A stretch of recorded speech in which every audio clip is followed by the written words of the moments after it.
everyone. Welcome to the Pedagogy Podcast. I'm your host, Vanessa Rosa, and today we are joined by Dr. Mari Castañeda.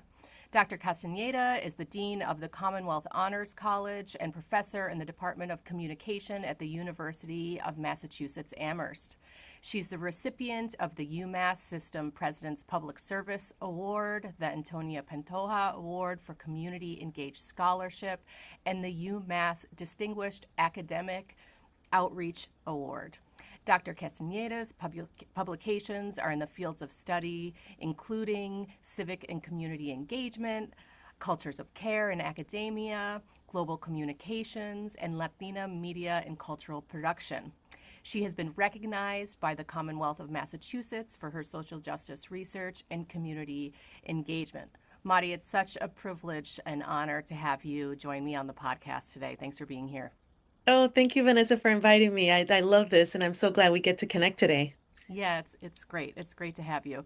So I thought we would start, Mari, by talking a little bit about your own teaching journey. Now you're in the role of a dean, so you're in a different position. But let's take it way back to think about how you ended up here.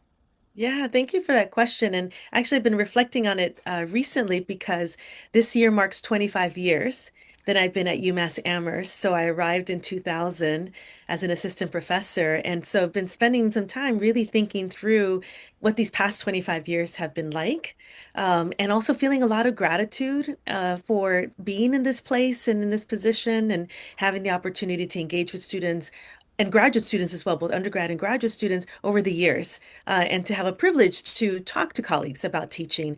So it's great to this moment to sort of think about that. And I think for me, one of the things that has influenced my teaching and my own pedagogy has been a couple of things. I mean, the first thing is that when I was in graduate school, I was actually teaching kindergarten for 2 years while I was trying to think through whether I wanted to continue in higher education or wanted to be at the K-12 level. For me, teaching was the impetus. I mean, that was the thing that drove me and that I love so much. Especially as a graduate student, I had the opportunity to teach my own courses at UC San Diego. But I was at a moment where I was really thinking through about how do I want to spend my life? Where do I want to be? And a friend of mine was teaching at a local elementary school nearby where I grew up in Los Angeles. And she invited me to apply for this position because there was an opening that they had for the faculty. One of the teachers had to leave. And I absolutely loved it. I loved teaching kindergarten. The students were just eager, excited, sweet, generous. The families were so full of gratitude as well. There was this energy that was just really wonderful. But there was also a way of teaching the kids that was really critical for helping them sort of think through like letters and how to sound letters and how to read. And seeing their kind of like eyes opening up where they were like, oh my gosh, like that's how you say the letter B or that's how you sound it out. And for me, it was incredibly generative. It was really wonderful. And I did have the opportunity, obviously, I applied and then got the position at UMass Amherst, which, as a result of me having a dissertation fellowship, I ended up not having to continue teaching, finished up the dissertation and came here to UMass. But that experience has always influenced the way that I enter into the classroom. That excitement of learning, of, ways of thinking together, and also with the kind of excitement that I think a lot of the students do bring to the classroom. I bring that energy too. And that has also influenced even the way that I teach graduate students. So I always began with a class which called the KWL, which kindergarten teachers do and a lot of teachers do in K-12, which is what do you know, what do you want to know, and what did you learn, as a result of being in this classroom or being in this doing this unit. And so I always begin my courses in that way. And again, the students are always kind of at first kind of taken aback, like, oh, I may know things about this. I'm like, absolutely. We have like depth of experience and sort of those funds of knowledge that we have within us and experience that we bring to the classroom. So I always like to sort of contextualize and put in that context, knowing that we're going to be co-creating this experience together. I mean, sure, I know a lot of things, and of course, I'm going to be sharing that with the students. But it's also wonderful to come together as a learning community and think about what are the various different, both theories and aspects and experiences and things we're reading about that can transform the way in which we think about things. And honestly, I think even the way that I teach in the classroom is also the way that I feel influences my own leadership practices and the ways that I enter into meetings and that I lead meetings. I really do see us as co-creating together and learning together. And even though I'm now currently the dean, I am not the only person that has expertise in the room. There's so many staff and faculty that have expertise about a particular thing that we're talking about, figuring out, working through. And I love being able to create a context where everyone feels like they can enter into that space and share their opinions, share their thoughts about it, share their expertise and experience about it, that then can move us to the next level and to move us in the way that we're thinking about things. So I really do feel that that experience has deeply influenced the way that I have taught over the years. And of course, even now, lead in my own kind of role now as dean. And the last thing I wanted to say is that the other thing that has also influenced my teaching, I would say in the last decade, is the emergence of contemplative pedagogy. That's the other sort of practice that I really do love and really try to bring every time I'm teaching,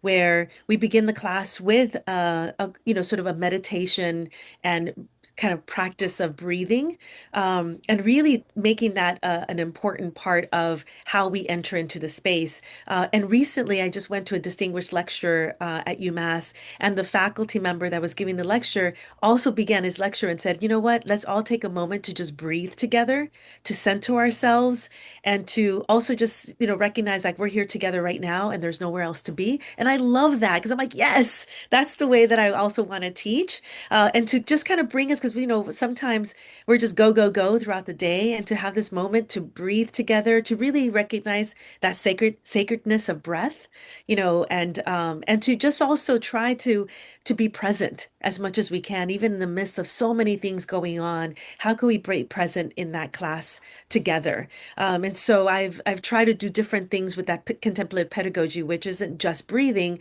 One time I did a class where I put a merengue, and so the students were just asked to stand and dance however they wanted to dance with their eyes closed and just breathing, and just the idea is just to move the body. And just to get ourselves centered.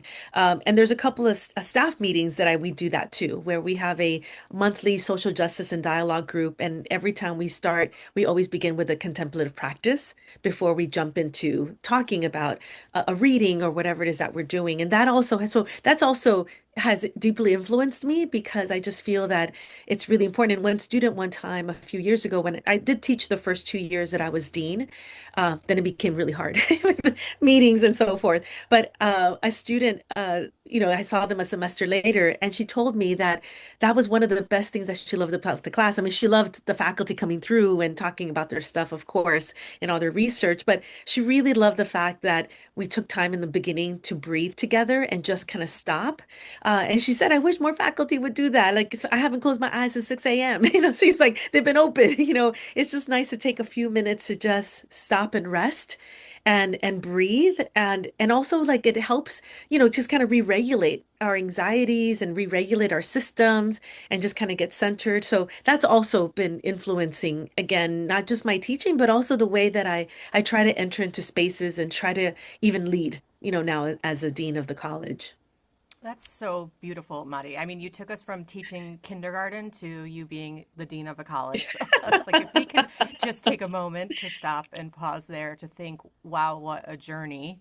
And also that those practices that you started with way back when, some of them you still carry with you, I think is so powerful. And that we have so much to learn from young people, whether they be five or, into their Yeah. early 20s, is when we step back to really listen and sit with them. Last week, or in the first podcast with Dr. Jonathan Rosa, we talked about meeting students where they're at. And there is something just so powerful about that practice. Even though it can be hard to do, like you said, because we are moving so fast all of the time.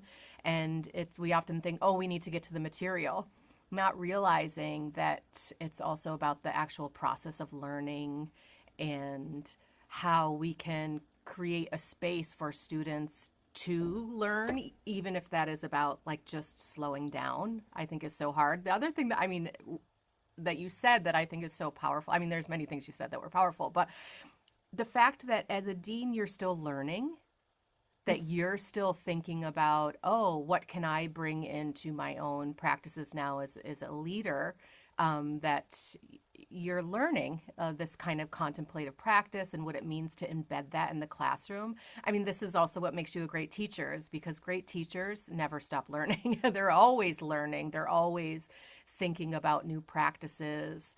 And when you were also talking about the idea of co-learning, I want to come back to that because I think something that I've seen you do over the years is I've watched you facilitate and curate a space, whether that's with students in a classroom, because I've seen you teach before, whether that's with community partners or with junior colleagues and faculty.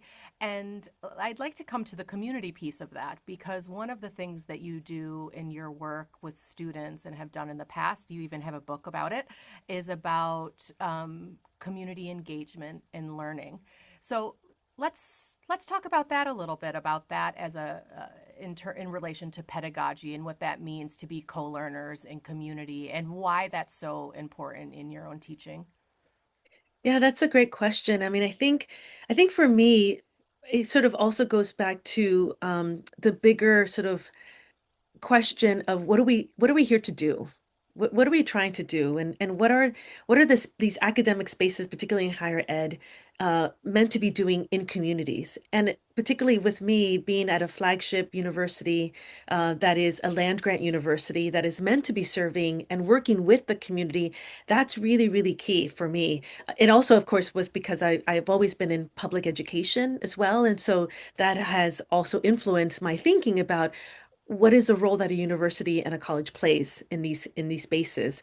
And I think for me, one of the things that's been critical is trying to think about how do we make these resources, whether it's books or financial resources, but even our students and the ways in which we're co-creating together, but also wanting to be in a community space with community members that are also influencing and I think impacting the learning that students are doing. For me, that's been really, really powerful. So when I teach a community-based course, I invite community partners to actually look at the syllabus with me, and we meet together and we go through it together to decide, like, does this make sense? What are some readings that would be good? This is what I'm thinking about. These are some topics. What works for you? What do we want to create in this classroom? And that's been just really wonderful because again, I don't know everything, and I love being a constant learner, and I love being able to hear from the experts in the room, which oftentimes are community members when I'm teaching this community-based course. So we'll go into the community, but they come to the university too, and we'll be teaching the class together and teaching the class together in the community. And I think that also for students has been very powerful because again, they'll come oftentimes with traditional notions of what is a classroom, what is an educational space, what is a university space. And because of the ways in which mass media has created narratives about what is higher education and what is a college experience. And oftentimes community voices are not part of that at all. You know, if we see those kind of movies and films and TV and even books and stuff like that. And so it becomes also a way to disrupt there is the larger kind of imagined kind of narrative, but then there's also the reality of what communities are doing and the impact that they're making with members of those spaces. And so for me, that's been a really wonderful way of also feeling purposeful in many ways too, because there's a lot of things that I could have done with my life and a lot of things I could have done with my career.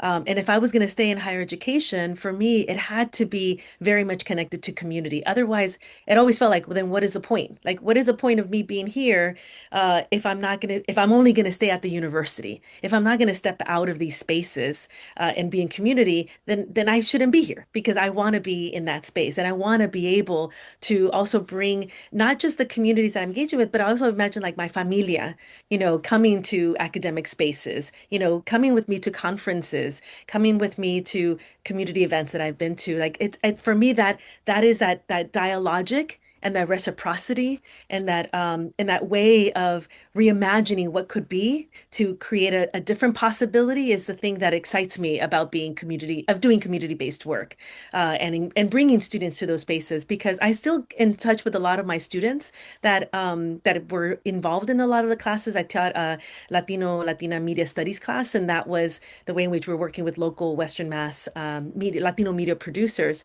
And I still keep in touch with a lot of the students who will sometimes send me articles like, "Oh my gosh, Mari, I just saw this thing," and or I was just remembering the community-based work that we did, or they themselves are now involved and very much rooted in that engagement and thinking again in ways of how do we do this with reciprocity and with a culture of care versus one like I have all the expertise and I'm coming in here and kind of telling you all what to do. It's a very different dynamic that's meant to be co-creation, and so I really, in the book that I had co-edited that you mentioned it, one of the things that emerged was this idea of a community academic praxis that is much more generative and collaborative, as opposed to one that's meant to be sort of telling people what to do, and how to do it, as opposed to what are the things you all are doing? How can I be of service? How can we work together to address whatever issues it is that you're grappling with? And sometimes it's big ones, and this is very simple things. And I just have really loved that so much. And I have to say that that is the one thing that I do miss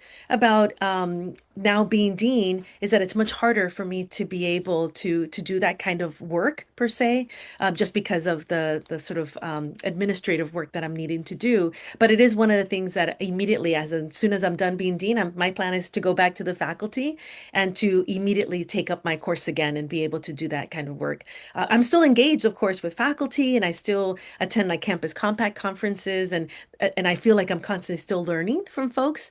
And that for me, becomes very exciting for the possibilities in the future as well. Well, that's beautiful, Madi. I think you keep leaving me with so many things that I could say, so I'm trying That's to, okay. to zoom in. You always have a way of doing this.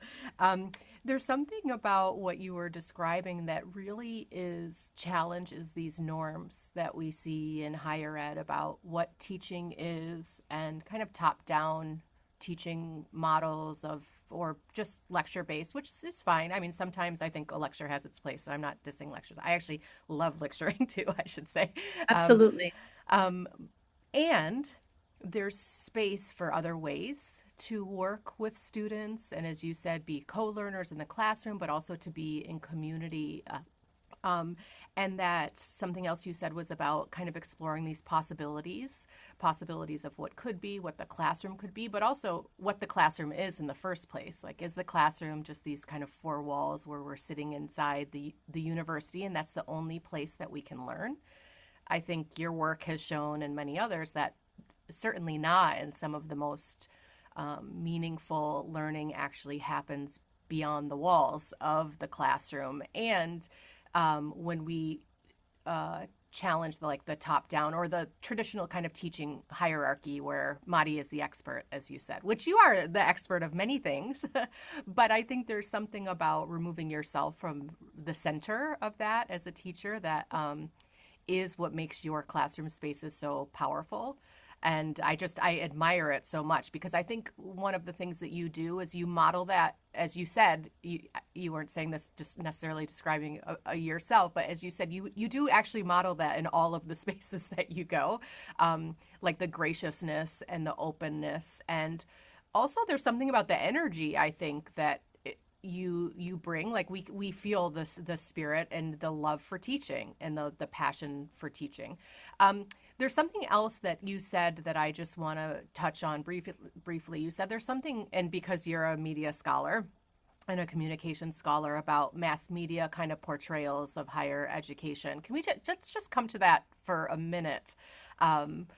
You said something about like how that's portrayed in the mass media, what learning looks like, and how that kind of contributes to these rigid ideas around education. I thought that was so interesting. Can you say a little bit more?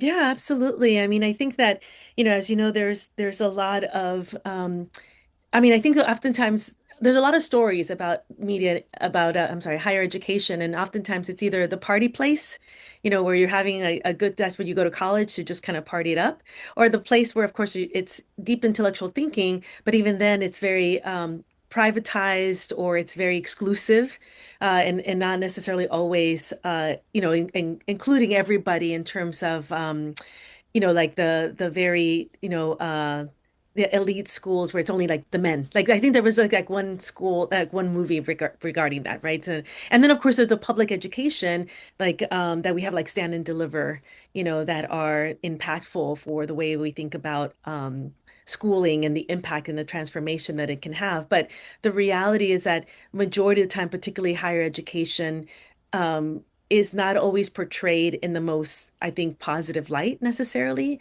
And yet the impact is really, really important. And, we're seeing that more like in the news more recently in terms of what's happening with higher education right now, with the challenges with federal funding, with grants, with support and sort of a lot of descriptions about whether the public supports higher education or not, or what is its purpose and what of its meaning.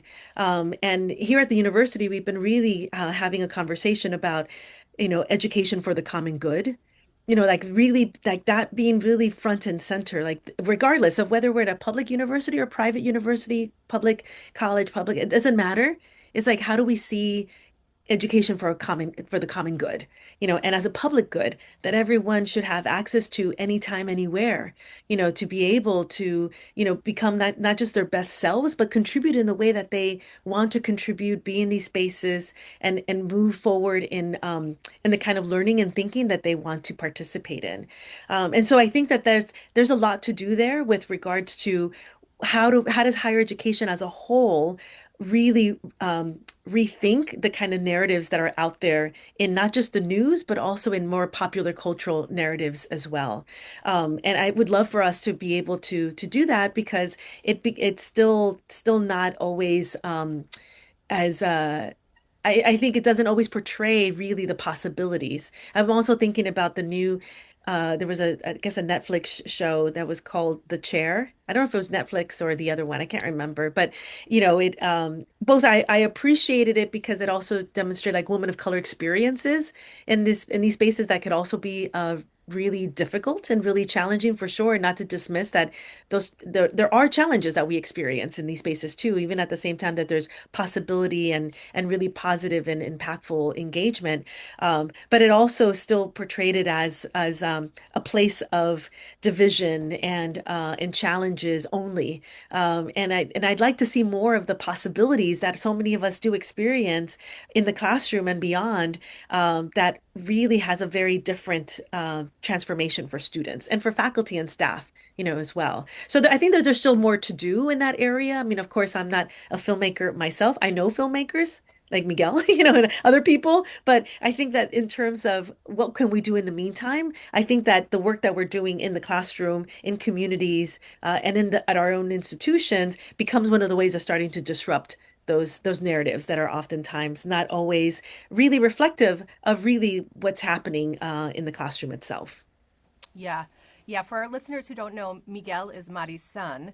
And I feel like now we have a task for him, Mari. I feel like you and I Yeah. are going to go to Miguel and say, hey, we have an idea for a new show. The Exactly. possibilities of higher education.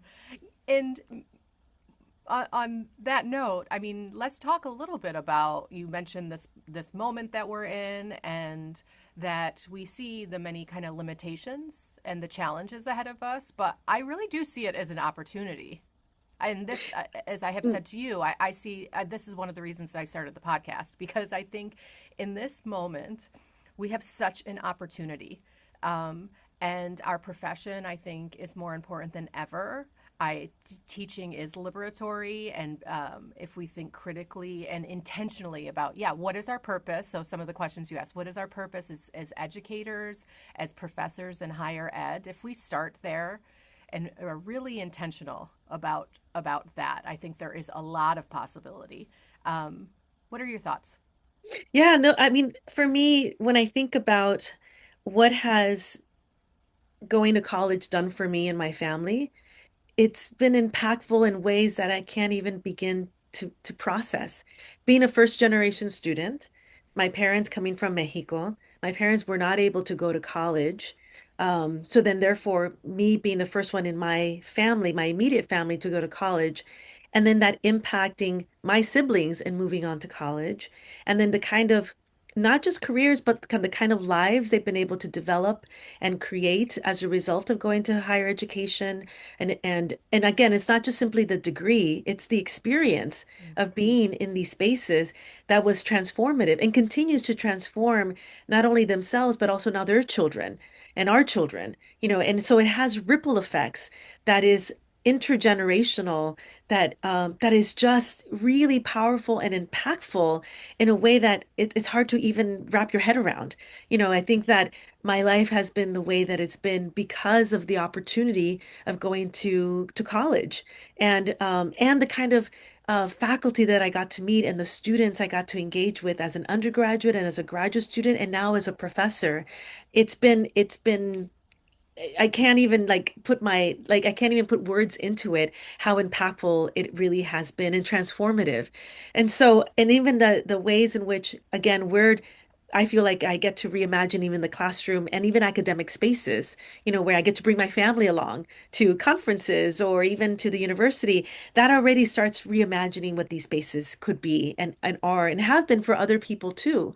And so this idea oftentimes that we hear in the media that college has no purpose, or that college, is not a good use of people's time and so forth, where there's so many examples of that being not the case. And certainly we do have to address how can we afford it. That is something that is huge. The affordability issue is critical for being able to make it more accessible to many more people, for sure. But I feel like some of those conversations are not just simply about affordability. It's also about just like, really, what are you learning or what are you doing? And therefore, does it have any purpose? And absolutely, it has purpose. Absolutely, it has transformation and liberation in ways that are, I think, transform not just our communities and our families, but the broader world. And that's what we're ultimately trying to do. And I think that this is why, as we were talking earlier too, this is why I think there have been the sort of attacks to higher education and kind of like really looking at it more closely and trying to dismantle it, because it is a liberatory space, because it does lead to transformation in so many ways. And it leads people to ask questions, to ask for ways of reimagining and doing things, and not necessarily reinforcing always the status quo, which is a good thing, which means, like, again, another way of thinking about how can we be in community together in this broader world, I think is important. And this is why it gets challenged, because, saber es poder, right? Like, just to knowledge is power. And so if you sort of are disrupting the access to being able to have that knowledge and participating with people and working together, you're going to then have a very different kind of social context. And this is why we do have to still fight for education as a common good, as something that is should be accessible to everyone, everywhere. And I think this is why also community colleges are playing such an important role now, and states creating free community college access, I think, is powerful and really wonderful. Whether the students transfer to four-year universities and colleges or not, it already transforms their both educational and life experiences. And I know that from just talking to my colleagues here in Massachusetts that are in community colleges, and they're saying, "Oh my gosh, we're seeing transformation here." And so it's powerful to see, and this is why we really have to continue pushing back on its importance of here. I mean, I want, one of the things I did a few years ago. We went to Venice, and I had the opportunity to visit the University of Padova, and it's a university that's been around for 700 years, and it's still strong and vibrant and important in the not just in the state, but I mean in the region, but also just in terms of its impact in higher education globally. And so I want us to be able to imagine how could our universities and colleges be part of that too, be here for a very long time, transforming and impacting student lives and community lives as well. Yeah, it's we're in such a moment right now. We have so much potential, and the affordability question, as you know, I did all of my schooling in Canada, and I have also taught in Europe. where education in certain places is free or is very affordable. And making it unaffordable is one of the key ways to make it kind of exclusive and prevent people from going, particularly the working class folks. Uh, Students of color, we see that historically this is a tool that is used to prevent people from having access to education because it is liberatory.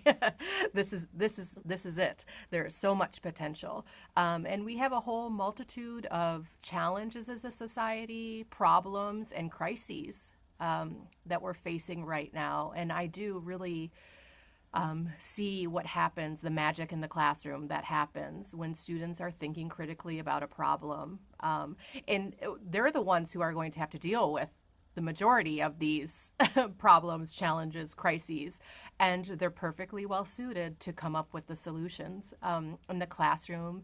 And being in the classroom and in the community is the perfect place to do that, to imagine, to critique, if I think it is structured in a way that allows them to do that, which Yeah. forces us as educators to really reimagine and rethink what these learning spaces can look like. And you're doing that every day, Muddy. I'm so grateful, and I always feel so inspired after we talk. Um, Yeah. maybe we can begin to just wrap up by thinking about now that you're a dean, as you're working with new junior faculty who are coming in, what are some of the things that you hope to convey to them, or the ways that you support them as they're just beginning their teaching journey? Yeah, and a lot of them have, and I think we've had probably the same experience too in graduate school, right? That we don't always get to take courses or workshops on how to teach. We become TAs, we're assigned, and then, but there's very little sort of any kind of, and not so much even training, but just like a conversation. Like, what does it mean to be in the classroom? What does it mean to be a professor, a teacher, a facilitator in these spaces of learning, and so one of the things that, and at the university, we have developed actually really extensive workshops, particularly for graduate students in the graduate school and also for faculty in the Office of faculty development and teaching as well. And I think that that's really impacted how folks are now entering into these spaces. But one of the things that I tell the new assistant professors as they're coming onto campus and new faculty, the first of all is that to really think about, how can I always talk about less is more. So the first thing is it because it's a thing we want to say everything, and sometimes I feel like, I'd rather have depth, than entire breath. I mean, sometimes there's a place for breath as well. But how can you to really have that depth that allows for that deeper engagement, deeper thinking, co-creating together that I think ends up being a lot more, not just productive, but I think you get a lot out of it more for students and the faculty as well. And I had a recent conversation with a faculty member who was like, "Oh, you mean I don't have to like the whole thing in the kitchen sink?" I'm like, no, like, I think that they're like, what are like, you want the student to walk away. What are the five, six things that you really want them to understand about this topic of this course? Because you're not going to be able to cover everything because there's a lot this is your life's work, and so you're doing that for sure. But in this classroom, it's going to be very hard to be able to do that. So what are the things that are the things that you want them, like, 5, 10 years later, they're still, what are the things that stick to them? I mean, that's how I imagine my courses too, is that when I'm teaching, there's so much I want to talk about and so much I want to review and so much I want to engage with them. But I've learned over the years that for sure less is more. And sometimes it is better to have, like, bring it down to like key concepts and issues, but also have more depth, and to allow for that conversation and unpacking and engagement to take place. And what I've been seeing with the faculty is that they end up feeling a lot more, not just relaxed, but they feel just a lot more like, wow, this was very generative. This was actually really, really wonderful for me and my students to not have to, like, we got to rush through and get through everything, and actually we could take our time to really learn together.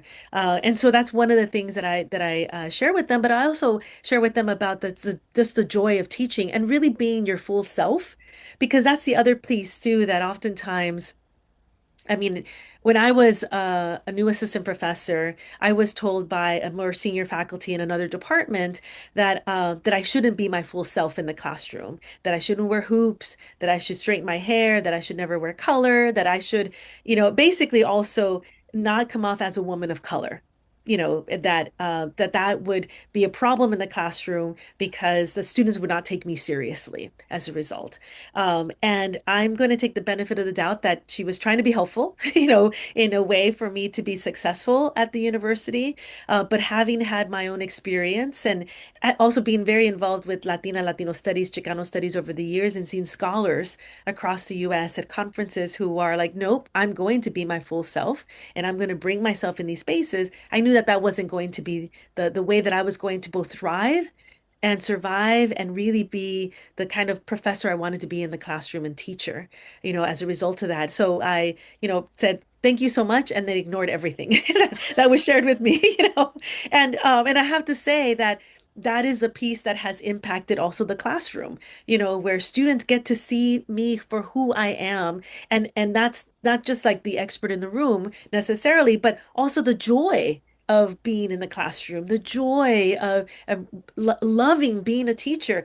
I'm a teacher because I choose to be a teacher, not because there was no other career for me. I chose this because I knew that I wanted to be in the classroom with students and loved it. And also research. Like I love research too and love bringing my students along for those projects and the things that we're looking at together and examining. I love them, kind of like, oh my gosh, now this makes sense, or we see patterns here. I mean, I just love that aha moment that happens when we're doing research together in the classroom, learning together in the classroom, but also allowing them to bring their full selves together in the classroom too. That is really key. And recently, a staff member that moved to a wonderful position at a community college recently, she told me that one of the things that she really appreciated was that I was bringing my full self to these spaces, and that was allowing her to, as a woman of color, to bring her full self in these spaces too. And so I feel like that's a really important piece of whether you identify as a person of color or not. How do you bring your full self into these spaces as well? As faculty, as teachers, as co-learners with our students, that actually is very powerful for students to see. When we say like, I have a family, or I'm very connected to my family back in California, or these are the things that I'm worried about and thinking about, and so let's talk about it together. Students really appreciate that. And you're not no you move away from being the sage on the stage, and you end up being someone that they see as co-learning and really respect, and also notice that and acknowledge that they have something to contribute in the classroom too, because that is the other piece. That reciprocity with students also is deep. And again, I really learned that from even being a kindergarten teacher. The students taught me so much.